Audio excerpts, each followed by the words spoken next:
Hello friends, स्वागत है आपका एसेंशियल्स ऑफ मेडिकल साइंस में। आज हम बात करने वाले हैं एब्डोमिनल वॉल की लेयर्स के बारे में कि एब्डोमेन जो है उसकी जो हम बाहर से अंदर की तरफ बात करें तो कौन कौन सी लेयर उसके अंदर आती हैं। तो सबसे फर्स्ट लेयर की बात करें तो वो कहीं की भी हो, सबसे फर्स्ट लेयर जो सबसे बाहर हमारे पास प्रेजेंट है वो है स्किन।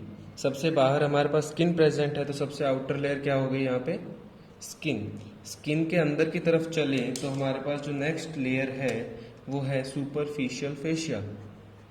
सबसे फर्स्ट थी हमारी skin, next is the superficial fascia. हमने अपर लिम्ब में पढ़ा हुआ है कि सबसे बाहर स्किन आती है, उसके बाद सुपरफिशियल फेशिया ही आता है, उसके बाद हमारी मसल्स आती हैं। तो नेक्स्ट जो थर्ड नंबर पे आएगा वो है हमारी मसल्स, और जो बोन्स प्रेजेंट हैं वो भी आएंगी सुपरफिशियल फेशिया के नीचे। अब मसल्स के नीचे जो फेशिया होता है एब्डोमेन में, वो उसका अलग अलग नाम होता है। तो उसकी अगर हम बात करें तो वो एक कॉन्टिन्यूअस लेयर ऑफ फेशिया है। Continuous layer of fascia. तो ये कॉन्टिन्यूअस लेयर ऑफ फेशिया है जिसका नाम हर जगह अलग अलग है। तो ये लेयर तो एक ही है पर इसका नाम जो है वो रीजन के हिसाब से अलग होता है। रीजन वाइज क्या है, नेम अलग अलग है।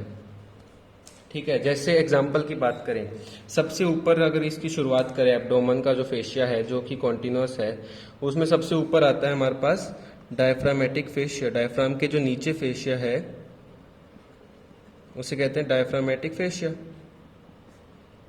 एफ मतलब फेशिया।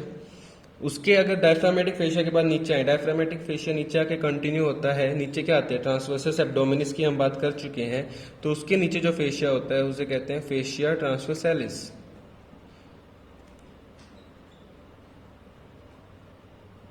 अब ट्रांसवर्सस एब्डोमिनिस के बाद और नीचे की तरफ अगर हम चलें तो नेक्स्ट जो मसल आती है वो इलियकस आती है। तो उसके नीचे जो फेशिया है उसे हम बोलते हैं फेशिया इलियका। अच्छा, अब इलियकस की बात भी होगी। उसके और नीचे की तरफ चलें तो आएगी क्या, anterior layer of the thoracolumbar fascia.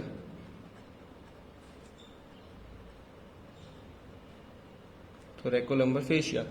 उसके बाद और नीचे की तरफ चले तो हमारा अब लोअर लिम्ब आ जाएगा। तो उसका जो फेशिया होता है उसे कहते हैं हम पेल्विक फेशिया। पेल्विस जहां से शुरू होगा वहां पे कौन सा आ जाएगा, पेल्विक फेशिया, जो नीचे जाके कंटिन्यू होगा लोअर लिम्ब के अंदर। तो ये हमने बात की फेशिया के बारे में। अब इसके बाद कॉन्टिन्यूअस लेयर ऑफ फेशिया के बाद जो आता है वो है extra peritoneal connective tissue. Extra peritoneal connective tissue.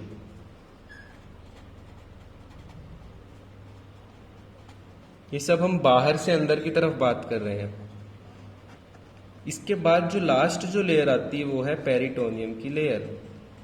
और पेरिटोनियम वाली वीडियो में हम बात कर चुके हैं कि पेरिटोनियम दो पार्ट्स में बढ़ती है, एक होती है विसरल पेरिटोनियम, एक होती है पेराइटल पेरिटोनियम। तो अगर बाहर से अंदर आए तो सबसे पहले आएगा स्किन, उसके बाद आएगा क्या, सुपरफिशियल फेशिया, उसके बाद मसल्स और बोन्स, उसके बाद जो मसल के नीचे फेशिया है वो कॉन्टिन्यूअस लेयर ऑफ फेशिया है जिसका नाम रीजन वाइज अलग अलग है। जैसे डायफ्राम के नीचे है तो डायफ्रामेटिक फेशिया, ट्रांसवर्सस एब्डोमिनिस के नीचे फेशिया ट्रांसवर्सैलिस, उसके बाद हमने फेशिया इलियाका, इलियकस के नीचे anterior layer of the thoracolumbar fascia, उसके बाद पेल्विक फेशिया।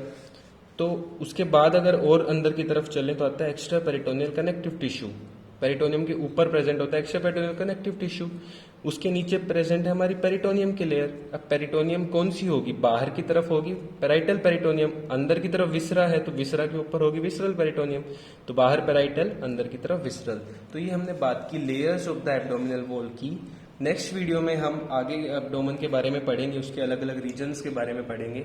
अगर आपको ये वीडियो अच्छी लगी हो तो इसे लाइक करना और इसे अपने दोस्तों के साथ शेयर करना और इस चैनल को सब्सक्राइब कर देना। Thank you.